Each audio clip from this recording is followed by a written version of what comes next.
welcome back to another video. YouTube, you already know what it is. It's Light with OG. And yes, I'm reacting to that Noreaga apology on Hot 97. I don't even think it was an apology, but we gonna find out. Let's get to it. Stop wasting this time. Let's go. And I guess I'll start here, Nori. What was the logic for you guys in giving him the platform to come on and talk with you? Well, the logic was the same way you guys are giving me the platform. I think you guys have love for me. You guys have respect for me, and you guys think that I should have a say. There wouldn't be no drink champs if it wasn't for me coming to this very show and viewing my expressions. You know what I'm saying? I remember I came up with the idea to do drink champs after Prodigy wrote his book. And Prodigy wrote his book, and I had to have a rebuttal because obviously I was in the book. You know what I mean? And I would come up to this show, I would come up to the other show, and I started to realize that, you know what, I should have my own show. So this started from there. Now with Ye, I have a relationship with Ye. You know, when he was going through a lot of the things that he was going through, he would call me and he would actually listen to me and take my advice. So I felt I could control the situation. I felt that I could control the interview, and I've learned early on that I didn't. Like, you know, as a black man, I feel like I failed. As a human, I feel like I failed. But as a journalist, I succeeded because as a journalist, you're not really supposed to have an opinion. You're supposed to let people talk. And my biggest critique on Drink Champs is, Nora, you always cut people off. And this is the one time I didn't cut the people didn't cut them Everyone off. says And you should have cut and him off. everyone's mad. Like, so I should just stick to what the script is and cut everyone off. But I sincerely apologize to anybody that was hurt by Kanye's words, by Kanye's actions, because I didn't really realize that sometimes you're so much into the interview, you're not even in the interview. You understand what I'm saying? And so for the first 5 minutes, Kanye had walked in and he said he had people filming. And he told to my producer, he said, if you tell my people to stop filming, that he would walk out. So that the rhetoric of George Floyd, when you hear him speak about George Floyd, that's in the first 5 to 8 minutes of the actual interview. I actually check him and I say, you shouldn't say that. I actually check him about the Jewish community. I actually check him about the black community, but you don't see that till 2 hours in the interview. So what you're seeing right now, what we're getting backlash for, is for the first 5 minutes of the interview. And you guys understand that when you're trying to have a long interview or in-depth interview, You got to pace yourself. You got to pace yourself. So, but if the people are mad at me, the people are saying that was irresponsible of Nori, you know what? I'm gonna say yes. Y'all right. You know what I mean? Like, I should have checked him right then and there. So listen, he said it. I hear you, and because I love you, I went and kept watching. I was like, everyone's saying they didn't check them at all. Let me keep going. And right. I got to the parts where you guys did try to push back. I mean, listen, you guys went the homie approach of like, hey, but what about, you know, which is what you should do because he's your homie. Right. Like it makes sense that was your route. Do you feel though? My only criticism would be this, Nori. There was one part where you trying to really push back at the end, and I was like, oh man, Nori's too drunk. He's too drunk. I was too drunk. I was too like. By the way, we're called drink champs, guys. We're not political champs. You know what I'm saying? We're called drink champs. We're here to get these people inebriated. We're here to have, because that's when you get these stories that you guys love so much, is when I get them drunk. So unfortunately, sometimes I get drunk with them. It's just he stood with that ideology. He stood with. And by the way, I love Kanye West. I really think that we shouldn't give up on Kanye West. I really think that it's getting tough. We should talk. Yeah. I know this. I really think, because right now, to me, I just got the phone with Talib Kweli, and I said, Talib, I think you should reach out to him. I think he needs a Mos Def conversation. I think he needs a Dave Chappelle conversation because he's not having these. So when he's having them, he's so much in dominance of this. And like I said, you know, let me not railroad.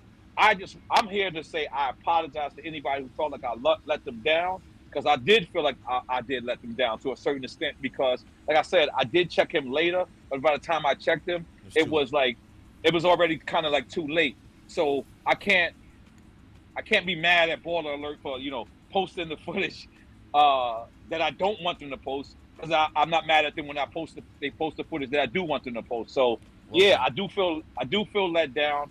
I do feel like I didn't do the right job, but this is a learning experience. I did not go to school for journalism, but that's not an excuse.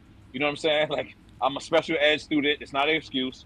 Um, I should have checked him as soon as I he feel said it. As soon as I appreciate that sentiment. I, Laura, what do you got? I will say that because I was so frustrated watching clips of you trying to get a point across, but there was never really a point made because you were trying to gather your thoughts and you were clearly very drunk.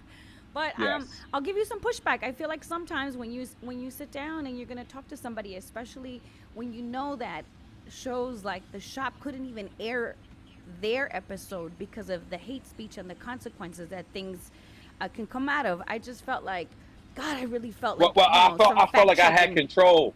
I felt like I had control. And then at the time, it's like, I've been the guy. I've been the guy. Let me just slide it back, man. I'm gonna put it right here. What I don't like about what Laura Stiles said in this interview, she said hate speech. I ain't heard this man talk about hate speech that one time. I don't think nobody in that room said anything hateful or discriminatory towards anybody. So she tripping. She don't know what she talking about. She need to go watch that interview again because it's still on YouTube. It was 3 hours long. Take your time. Anyways, she tripping. And then I commend Nori for being a man and like, you know what I'm saying?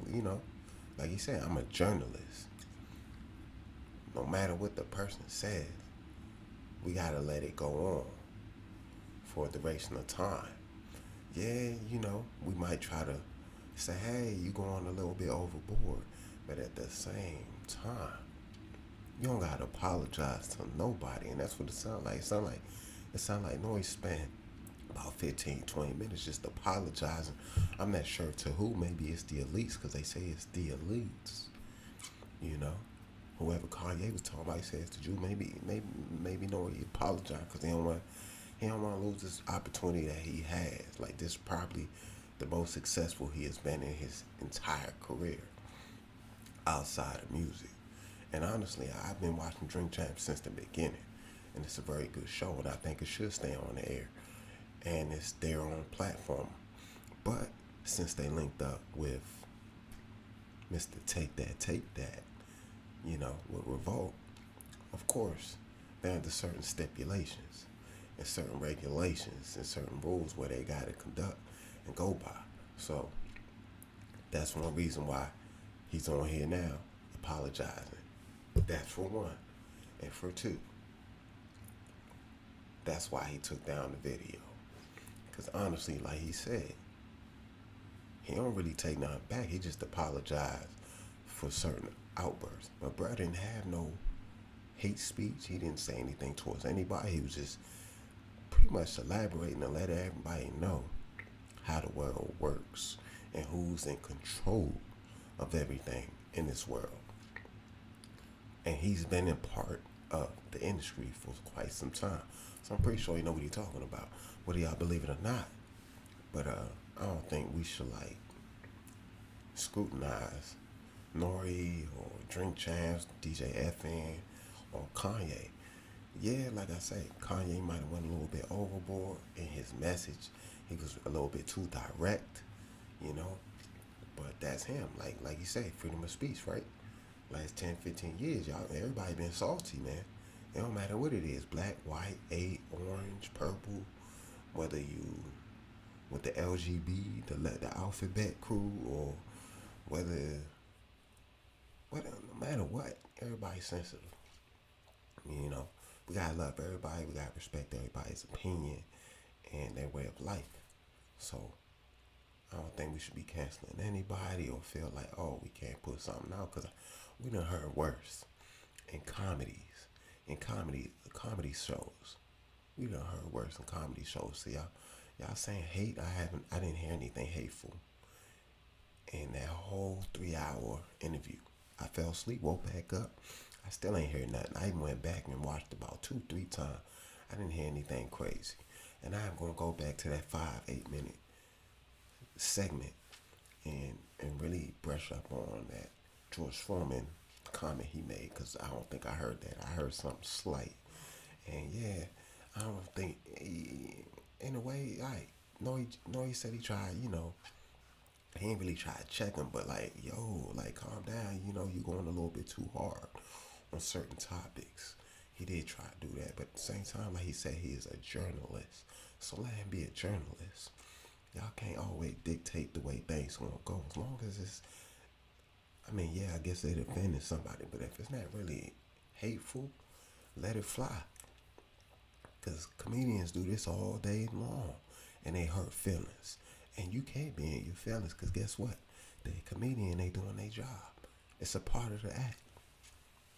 So in this particular situation, it's just somebody telling his truth, whether we believe it or not. So you can't go at these people the way we've been going at them.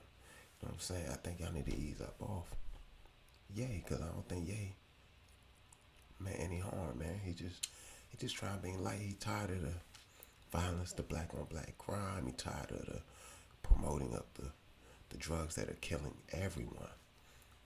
No matter who it is, white, black, Asian, like I said, orange, purple, it don't matter. It's a pandemic within a pandemic. So we need to look at it like that. So you get mad at this guy for saying something, but yet they still selling these lean and these pills and guns and still promoting violence on music. Y'all cool with that? But when somebody getting shot the next day, y'all upset. See, I gotta pick and choose where y'all going with this, man. He just trying to enlighten y'all and trying to paint a new narrative and trying to show us a new direction to go in, because we do have a future that we're trying to lean towards, and we're trying to change the way things are going, the trajectory. Y'all get mad about climate change, right? Y'all speak y'all mind, even though it don't seem like nobody doing nothing, but y'all still speak y'all mind. Let that man speak his mind, man. Anyway, this OG and I'm out, and this is how I felt about it. I don't think nobody should apologize. I don't think they should have took it down, and I don't think nobody should be getting sued for $300 million.